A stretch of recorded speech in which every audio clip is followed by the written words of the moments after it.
Hello student, SPM by Narendra sir. और आज हम लोग कक्षा 12 भौतिक विज्ञान का लेसन नंबर 1 स्टार्ट करते हैं। तो जो हमारा लेसन नंबर 1 है, देखिए लेसन नंबर 1 का नाम क्या है? वैद्युत आवेश तथा क्षेत्र है। क्या नाम है? वैद्युत आवेश तथा क्षेत्र। आप लोगों को पिछले वाले वीडियो में आवेश क्या होते हैं, उस आवेश का क्षेत्र क्या होता है, इस चीज़ को बता दिया गया है। आज समय को न बर्बाद करते हुए हम लोग सीधे अपने टॉपिक पर आते हैं। तो इसमें जो सबसे पहले, और यह जो वीडियो बन रहा है आप लोगों के लिए बोर्ड परीक्षा के लिए बन रहा है। किसके लिए? बोर्ड परीक्षा के लिए। तो यहाँ से सबसे पहला जो टॉपिक हमारा है वो कूलाम का नियम है। कौन सा टॉपिक है? लेसन नंबर 1 में जो सबसे इम्पोर्टेंट टॉपिक है वो कूलाम का नियम है। कूलाम का नियम क्या है? देखिए पढ़िए। कह रहा है कि इस नियम के अनुसार दो स्थिर बिंदु आवेशों के बीच, ठीक है, लगने वाला आकर्षण अथवा प्रतिकर्षण बल उन आवेशों के गुणनफल के अनुक्रमानुपाती तथा उनके बीच की दूरी के वर्ग के व्युत्क्रमानुपाती होता है। हम आप लोगों को बताए थे अगर दो बिंदु आवेश हैं तो दो आवेशों के बीच में या तो आकर्षण बल होगा। आकर्षण मतलब जैसे मान लेते हैं एक आवेश हमारा यहाँ हो गया, दूसरा आवेश कहाँ हो गया? यहाँ पे। अगर यह Q1 और Q2 आवेश है तो ऑलरेडी कुछ न कुछ दूरी पर होंगे, ठीक है। जैसे चाक आप देख रहे हैं, यहाँ मान लेते हैं Q1 और यहाँ मान लेते हैं Q2। अब इनके बीच की जो है दूरी आप यहाँ से लेकर यहाँ तक देख रहे हैं, इनके बीच का जो दूरी होगा ऑलरेडी एक दूसरे से क्या करेंगे कि तो आकर्षण बल करेंगे या तो प्रतिकर्षण। तो आकर्षण कब होगा, प्रतिकर्षण कब होगा? अगर दोनों आवेश की प्रकृति एकदम एक समान रहेगी तो ऐसी स्थिति में क्या हो जाएगा? प्रतिकर्षण हो जाएगा। और दोनों आवेश जैसे मान लेते हैं कि एक हमारा प्लस आवेश है, दूसरा का हमारा कौन सा है? माइनस वाला है। तो ऐसे स्थिति में आप क्या देखेंगे कि दोनों आवेश एक दूसरे में कौन सा बल लगाएंगे? आकर्षण बल। अब हम लोग अपने टॉपिक पे आते हैं। कह रहा है कि इस नियम के अनुसार दो स्थिर बिंदु आवेशों के बीच, मान लेते हैं यहाँ पे फिगर बनाते हैं, मान लेते हैं यहाँ हमारा बिंदु 1 है, यहाँ पे हमारा Q1 है और यहाँ पे कौन सा आवेश है? Q2 आवेश है। कौन सा आवेश है? Q2। पहले को मान लिए Q1, दूसरे को मान लिए Q2। अब इनके बीच की जो दूरी है, बीच की दूरी को हम क्या मान लेते हैं? R मान लेते हैं। क्या मान लेते हैं? R। और इनके और इनके बीच में जो लगने वाला बल होगा उस बल का नाम हम क्या दे दे रहे हैं? F दे दे रहे हैं। कौन सा बल का नाम दे दे रहे हैं? F। अब इसको जब हल करेंगे तो कह रहा है कि इस नियम के अनुसार दो स्थिर बिंदु आवेश, यानी एक आवेश यहाँ और एक आवेश यहाँ के बीच लगने वाला आकर्षण अथवा प्रतिकर्षण बल। तो आकर्षण अथवा प्रतिकर्षण बल का मतलब बल को हम किससे दिखाएंगे? F से। कह रहा है कि उन आवेशों के गुणनफल के अनुक्रमानुपाती, मतलब जो यहाँ पे Q1 और Q2 आप देख रहे हैं ये क्या होंगे? F प्रोपोर्शनल Q1 और इनटू में क्या होगा? Q2। अनुक्रमानुपाती का मतलब ये है अगर Q1 Q2 के मान को बढ़ाएंगे तो F का मान भी क्या होगा? बढ़ेगा। अगर Q1 Q2 के मान को घटाएंगे तो F का मान क्या होगा? घटेगा। ठीक है, आगे पढ़िए। कह रहा है तथा उनके बीच की दूरी, बीच की दूरी मतलब जो Q1 से लेके Q2 के बीच की जो दूरी आप कितना माने हैं? R माने हैं। कितना माने हैं? R। तो कह रहा है कि इनके बीच की दूरी जो है, दूरी के वर्ग के, किसके? वर्ग के व्युत्क्रमानुपाती। व्युत्क्रमानुपाती का मतलब मैं बताया था, व्युत्क्रमानुपाती का मतलब क्या होता है? उल्टा। अगर दूरी को बढ़ाएंगे तो लगने वाला बल का मान क्या हो जाएगा? कम। अगर दूरी को देखिए, तो कह रहा था आवेशों के गुणनफल के अनुक्रमानुपाती। तो कहने का मतलब जो यह हमारा आवेश Q1 और Q2 हैं, ये दोनों का जो हमारा गुणा करेंगे वो किसके होगा? अनुक्रमानुपाती। अनुक्रमानुपाती मैंने मतलब बताया अगर Q1 Q2 के मान को बढ़ाएंगे तो लगने वाला बल का मान क्या होगा? बढ़ेगा। अगर Q1 Q2 के मान को घटा देंगे तो लगने वाला बल का मान क्या हो जाएगा? घट जाएगा। अब इसके आगे पढ़िए। कह रहा तथा, क्या कह रहा है? तथा उनके बीच के दूरी, बीच की दूरी का मतलब जो Q1 से लेके Q2 की जो बीच की दूरी है वो हमारी दूरी कितना है? R है। कितनी दूरी है? R है। तो उनकी बीच की दूरी के वर्ग है।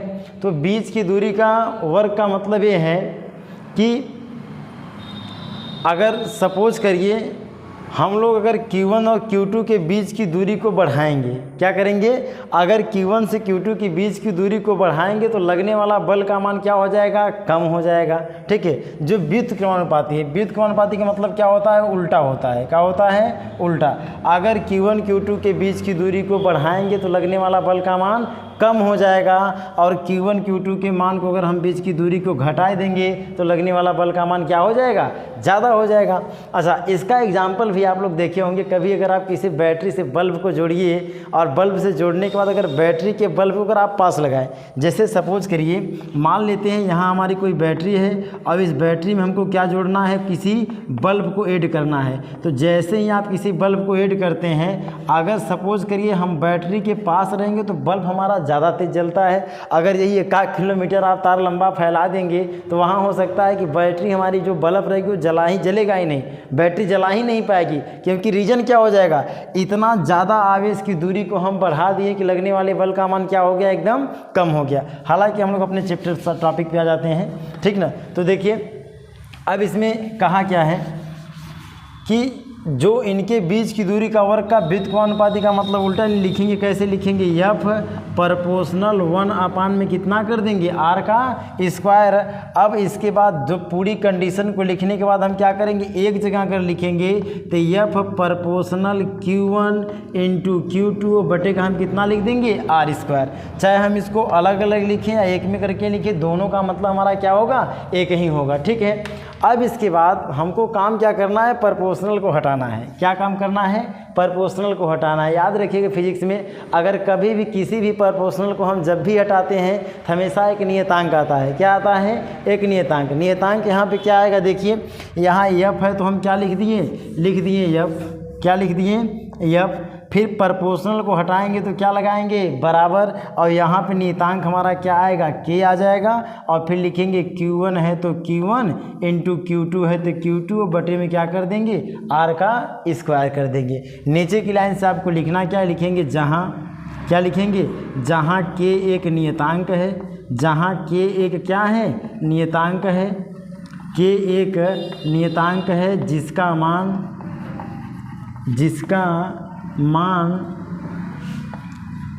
मान कितना होगा, 1/4 पाई एप्सिलॉन नॉट, यानी कुल मिलाकर 9.0 गुणित 10 घाते कितना होता है, 9 होता है, ठीक है। जो ये हमारा K का मान है, ठीक है। या आप 1/4 पाई एप्सिलॉन नॉट लिखिए या 9.0 गुणित 10 घाते 9 लिखेंगे, दोनों का मतलब क्या होगा, एक ही समान होगा। इसको पूरा नोट कर लीजिए आप लोग।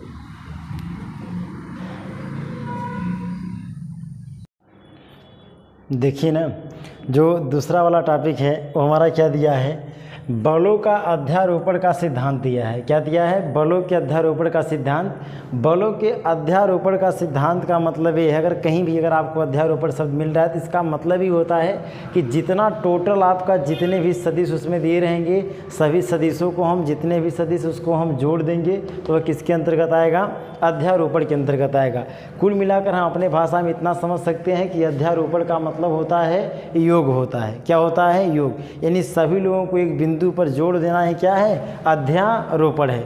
लगाएंगे कैसे, करा इस नियम के अनुसार किसी बिंदु आवेश पर, मान लेते हैं बिंदु आवेश हमारा कहाँ पर, Q1 पर, आवेश पर लगने वाला परिणामी बल उस बिंदु आवेश द्वारा लगाए गए सभी बल, यानी Q1 से लेके Q4 तक एक बल होगा, Q1 से लेके Q2 तक एक बल होगा, Q1 से लेके Q3 तक एक बल होगा। उन सभी बलों के सदिश योग के क्या होता है, बराबर होता है। कहने का मतलब ये है, अगर हम यहाँ इस बिंदु पर, किस बिंदु पर, मान लेते हैं यहाँ हमारा बिंदु O पर, अगर बिंदु O पर हम परिणामी बल अगर F का मान निकालें तो हमारा F का मान निकालेंगे तो देखिए एक हमारा Q1 से लेके Q2 के लिए है तो क्या लिखेंगे, F12 लिखेंगे, प्लस एक हमारा F से लेके 3 के लिए है, Q1 से लेके Q3 के लिए है तो क्या लिखेंगे, F13 लिखेंगे, प्लस एक हमारा 1 से लेके 4 के लिए तो क्या लिखेंगे, F1 में कितना 4, प्लस ऐसे ही बहुत ज़्यादा आवेश मान लेंगे, क्या मान लेंगे, Qn मानेंगे तो आप यहाँ पे क्या लिख देंगे,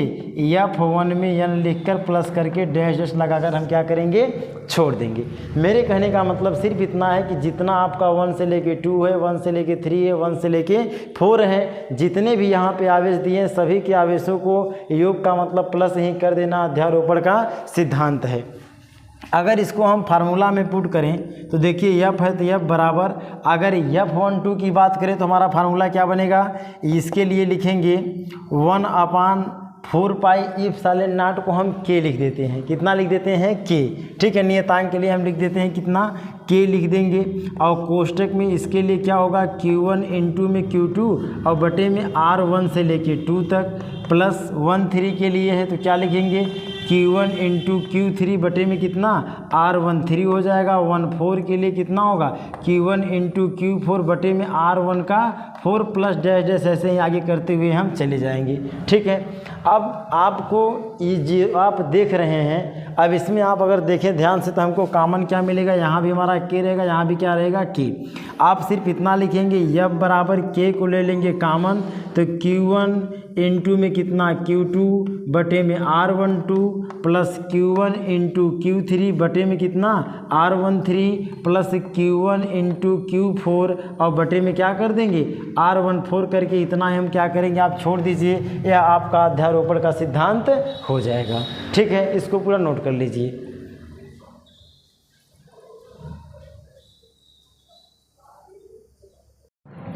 देखिए, जो अगला वाला टॉपिक है वह टॉपिक हमारा क्या दिया? वह दिया है वैद्युत क्षेत्र। क्या दिया है? वैद्युत क्षेत्र। वैद्युत क्षेत्र क्या, इसको पहले पढ़ते हैं। लिखा है किसी आवेश अथवा आवेशों के समुदाय। किसी एक आवेश मतलब चाहे एक आवेश ले लें, समुदाय का मतलब चाहे कई आवेश ले लें। ठीक है, समुदाय के चारों ओर का वह पृष्ठ क्षेत्र जिसमें किसी अन्य आवेश को लाने पर आकर्षण अथवा प्रतिकर्षण बल का अनुभव होगा, उसे हम क्या कहेंगे? वैद्युत क्षेत्र कहेंगे। अब इसका सबसे बड़ा एग्जाम्पल आप देखिए, कभी आप अगर दो चुंबक को लीजिए, क्या लीजिए? दो चुंबक। एक चुंबक हमारा इतना बड़ा सा चुंबक, कितना बड़ा सा? इतना बड़ा सा चुंबक हो, अब इसकी जो दिशा हो एन से लेके क्या हो? एस की दिशा में हो। और अगर चुंबक छोटा सा रहेगा, कैसा चुंबक रहेगा? अगर चुंबक छोटा सा रहेगा जो उसका वैद्युत क्षेत्र हो क्या होगा? कम होगा। अगर चुंबक बहुत बड़ा होगा तो उसका वैद्युत क्षेत्र बहुत ज़्यादा बड़ा होगा। तो मान लेते हैं कि ये छोटा सा हमारा चुंबक है जिसका वैद्युत क्षेत्र यहाँ से लेकर यहाँ से लेकर के यहाँ पे ऐसे और यहाँ पे ऐसे प्रकार से इधर अपना क्षेत्र बनाया हुआ है, और यहाँ से लेके यहाँ तक ऐसे, यहाँ से लेकर यहाँ तक ऐसे, और यहाँ से लेके यहाँ तक ऐसे, इस प्रकार से अपना एक क्षेत्र आवरण बनाया हुआ है। ठीक है, अब इसमें आप काम क्या करिए? किसी चुंबक को, किसको? अब एक आप दूसरा चुंबक लीजिए, और दूसरा चुंबक हम मान लेते हैं यहाँ हमारा कौन सा है? एक चुंबक है जो कि हमारा इधर N है और इधर कौन सा है? हमारा S है। ठीक है, अब इस चुंबक का भी कुछ न कुछ हमारा क्षेत्र होगा। इसके अपेक्षा मान लेते हैं थोड़ा छोटा है, तो इसका क्षेत्र यहाँ से लेकर के यहाँ तक, इसका क्षेत्र यहाँ से लेकर के यहाँ तक। ठीक है, अब जैसे ही इस चुंबक को ध्यान से देखिएगा, अब ये चुंबक हमारा यहाँ है, इस चुंबक को आप इस चुंबक के पास लेकर क्या करेंगे? जाएंगे। जैसे ही लेकर जाएंगे यहाँ तक, जाते जाते यहाँ तक आप लेकर जाएंगे, लेकिन जैसे ही यह चुंबक इसके क्षेत्र में पहुँचा, कहने का मतलब यहाँ पे हमारा ये चुंबक है, ये चुंबक यहाँ से लेकर के यहाँ से लेकर के यहाँ से यहाँ तक ये हम लेकर जाएंगे, लेकिन जैसे ही इस क्षेत्र में इस चुंबक हमारा टच करेगा, ये तुरंत क्या करेगा? अपनी तरफ क्या करेगा? ऑलरेडी तुरंत क्या करेगा? खींच लेगा।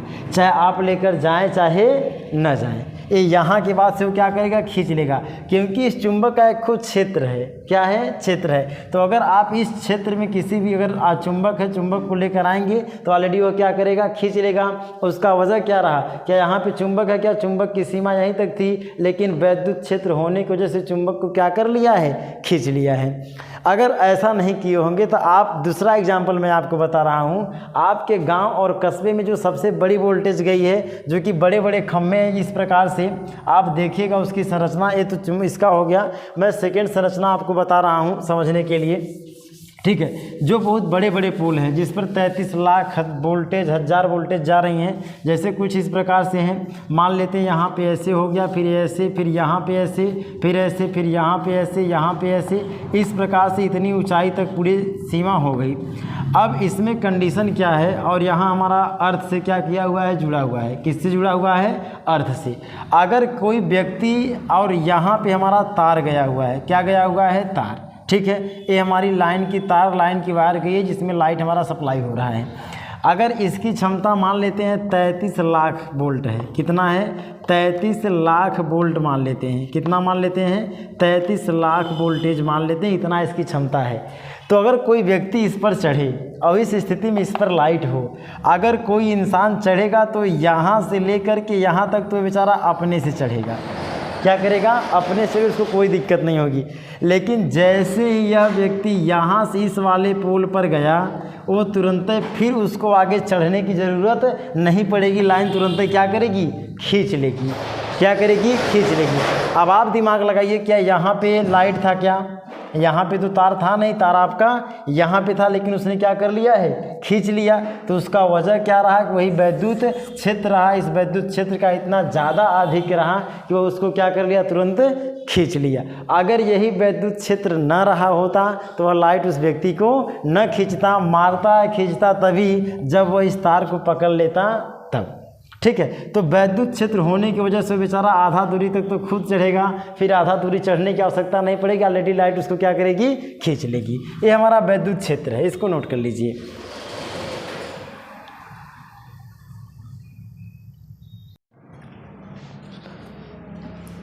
वैद्युत क्षेत्र के बारे में हो गया था। आगे वाला जो टॉपिक हमारा है वो हमारा क्या है, वैद्युत बल रेखाएं हैं। क्या है, वैद्युत बल रेखाएं।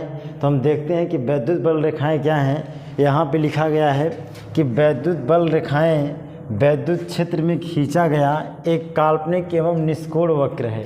वैद्युत क्षेत्र क्या भी आप देखें, अब अगर मान लेते हैं किसी वैद्युत क्षेत्र में किसी हम काल्पनिक पृष्ठ की रचना करते हैं और उस काल्पनिक पृष्ठ की रचना से हमको वैद्युत क्षेत्र की दिशा का क्या होगा ज्ञान होगा। तो वैद्युत क्षेत्र की दिशा को ज्ञान करने की जो प्रक्रिया है वो किसके माध्यम से होगा, वैद्युत बल रेखाओं के माध्यम से होगा।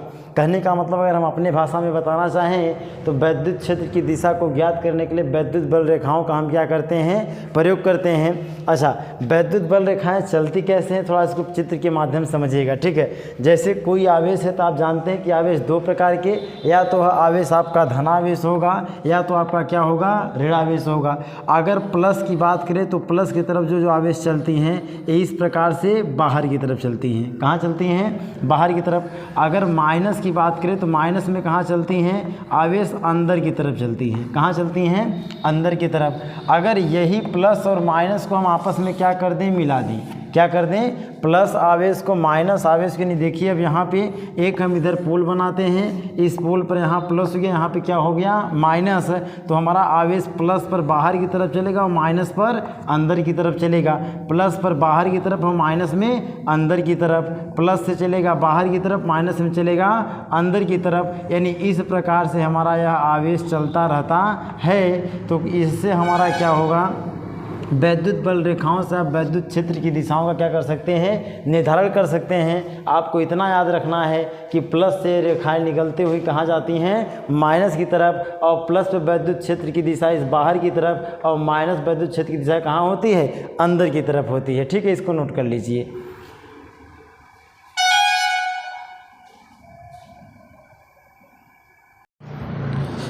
देखिए वैद्युत बल क्या होता है, वैद्युत बल रेखाएं के बारे में आपने देख लिया।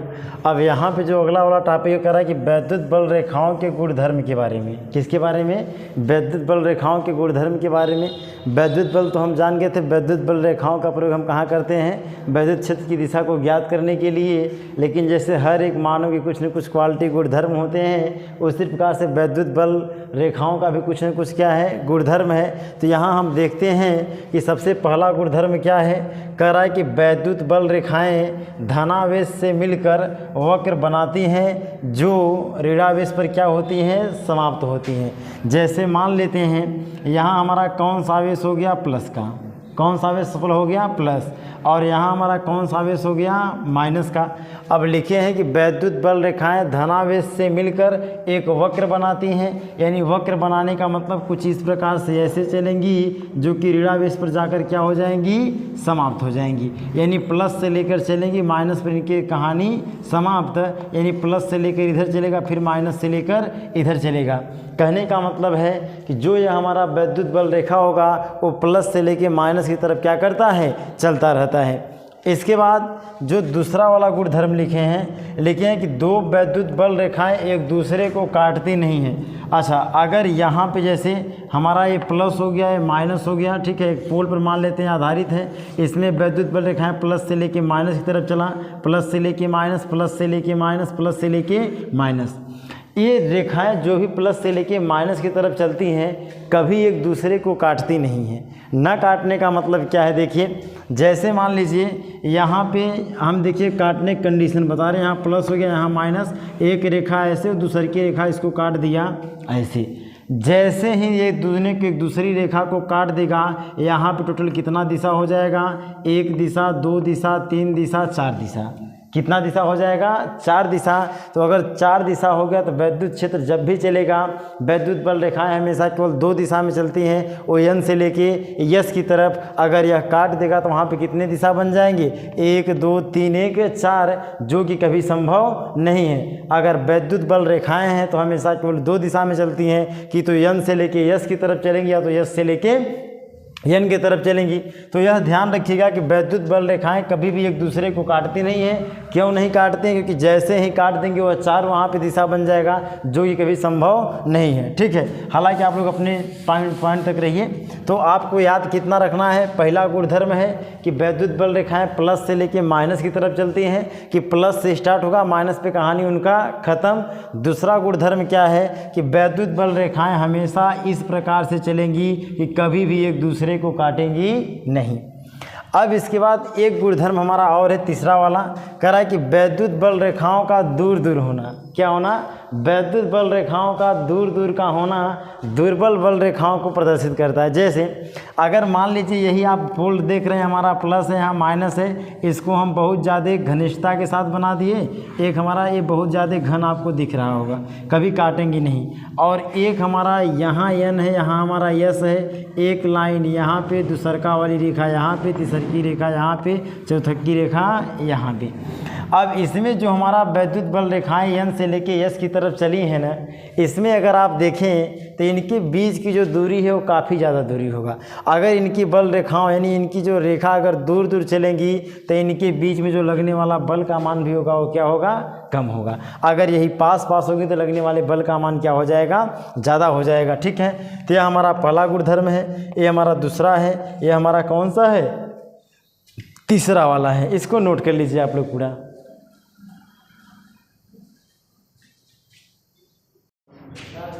अब देखिए ना, अगला वाला जो टॉपिक हमारा है वो हमारा वैद्युत क्षेत्र की तीव्रता है। क्या है, वैद्युत क्षेत्र की तीव्रता।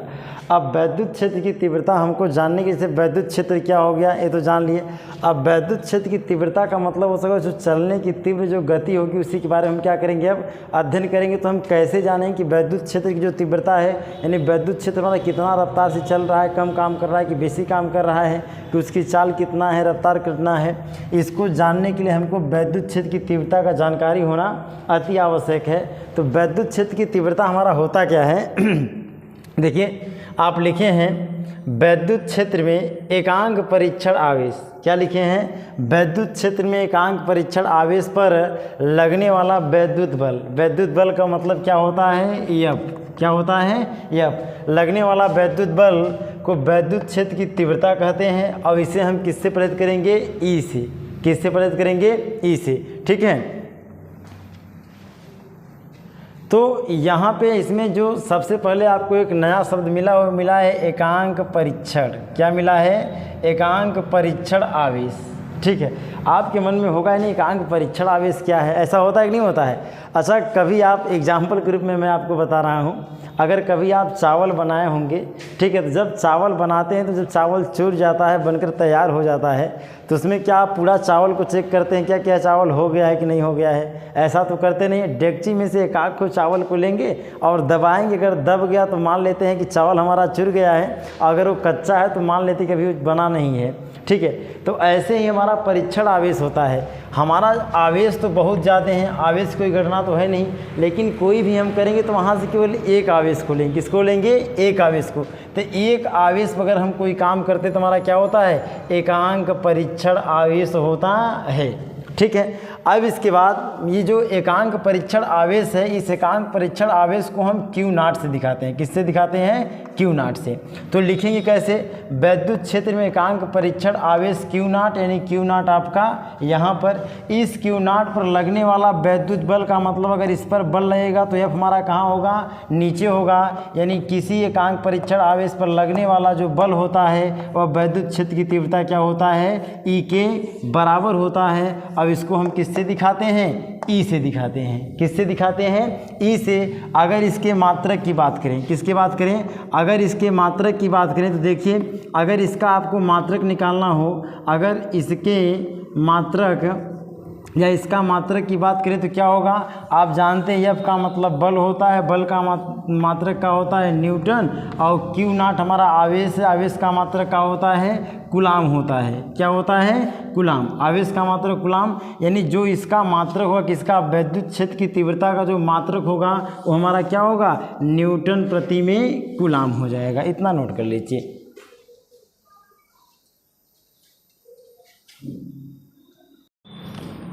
अगला टॉपिक हमारा देखिए, कह रहा है कि बिंदु आवेश के कारण वैद्युत क्षेत्र की तीव्रता। ठीक है, अगर कोई बिंदु आवेश है तो उस आवेश का हमारा वैद्युत क्षेत्र की तीव्रता कितनी होगी? अब इस चीज़ को हम क्या करेंगे? ज्ञात करेंगे। अब यहाँ पे ज्ञात करने के लिए पहले हमको मानना पड़ेगा, माना कोई बिंदु आवेश प्लस Q मान लेते हैं। यहाँ पे हमारा कोई प्लस आवेश क्या है? आपका Q है। ऐसे परावैद्युतांक माध्यम में स्थित है जिसका परावैद्युतांक कितना है? K है। कितना है? K है। अगर K है तो हमारा कोई दिक्कत नहीं है। अब इससे R दूरी पर, कहने का मतलब है अगर यहाँ Q है तो इस Q से R दूरी पर ना, R दूरी पर कोई बिंदु P है। यहाँ मान लेते हैं हमारा कोई बिंदु क्या है? P है। और इस बिंदु P पर जो हमारा आवेश है वो क्या स्थित है? Q नॉट आवेश स्थित है। कौन सा आवेश स्थित है? Q नॉट आवेश स्थित है। Q नॉट आवेश स्थित होने का मतलब परीक्षण आवेश क्या है? स्थित रहे। तो ऐसे स्थिति में आपको बताना है कि ये दोनों आवेशों के बीच लगने वाला बल का मान कितना होगा। देखिए, अगर कूलाम के नियम से देखें, किसके नियम से? कूलाम। अगर यहाँ पे Q1 की जगह पर Q हो, Q2 की जगह पर Q हो, तो कूलाम के नियम से दोनों के बीच में लगने वाला जो F का मान होगा, अगर परावैद्युतांक K है तो K का मान कितना आपको बताया गया था? 1/4 pi epsilon not into Q1 और फिर कितना इंटू में Q2 और बटे में कितना R का स्क्वायर। आगे हल करेंगे तो क्या होगा? F बराबर 1 है तो 1, 4 है तो 4, पाई है तो पाई, एप्सिलॉन नॉट है तो एप्सिलॉन नॉट इंटू में Q1 का मान कितना है? आपका Q है, और Q2 का मान कितना है? Q नॉट, और बटे में क्या कर देंगे? R का स्क्वायर। ठीक है। अब इसके बाद आगे जब हल करेंगे तो देखिए क्या हो जाएगा। लिखेंगे F बराबर 1/4 पाई एप्सिलॉन नॉट और इंटू इधर हमारा Q1 और Q2 है। क्या है? आपका Q1 इंटू में Q2 है। अगर इधर Q1 इंटू में Q2 का मान कितना है? Q नॉट है। कितना है? Q नॉट है। अगर यहाँ से Q नॉट देखें तो Q के गुणा के रूप में है। आपको मैं समीकरण में बताया था, अगर इस तरफ गुणा है बराबर इधर भेजेंगे तो क्या हो जाएगा? भाग हो जाएगा। तो यहाँ Q नॉट जो गुणे के रूप में है, अगर इसको इस तरफ भेजेंगे तो कितना हो जाएगा? अगर इधर गुणा है इस तरफ आएगा तो क्या हो जाएगा? Q नॉट, और बटे में हमारा क्या बचेगा? R का स्क्वायर। ठीक है, क्या हो जाएगा? R का स्क्वायर। अब चूंकि अभी आप कुछ समय पहले जब वैद्युत क्षेत्र की तीव्रता हम आपको बता रहे थे तो आप क्या लिखे थे? उसमें लिखे थे चूंकि। क्या लिखेंगे? चूंकि हम लोग क्या सिद्ध किए थे? E बराबर F बटे में कितना? Q not. किसी परीक्षण आवेश पर लगने वाला वैद्युत बल वैद्युत क्षेत्र की क्या होती है? तीव्रता।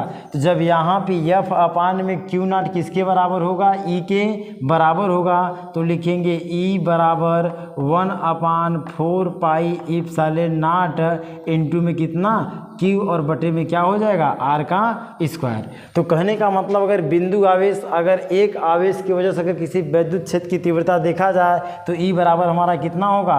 1/4 पाई एप्सिलॉन नॉट इंटू में Q और बटे में R का क्या हो जाएगा? स्क्वायर हो जाएगा। इसको नोट कर लीजिए।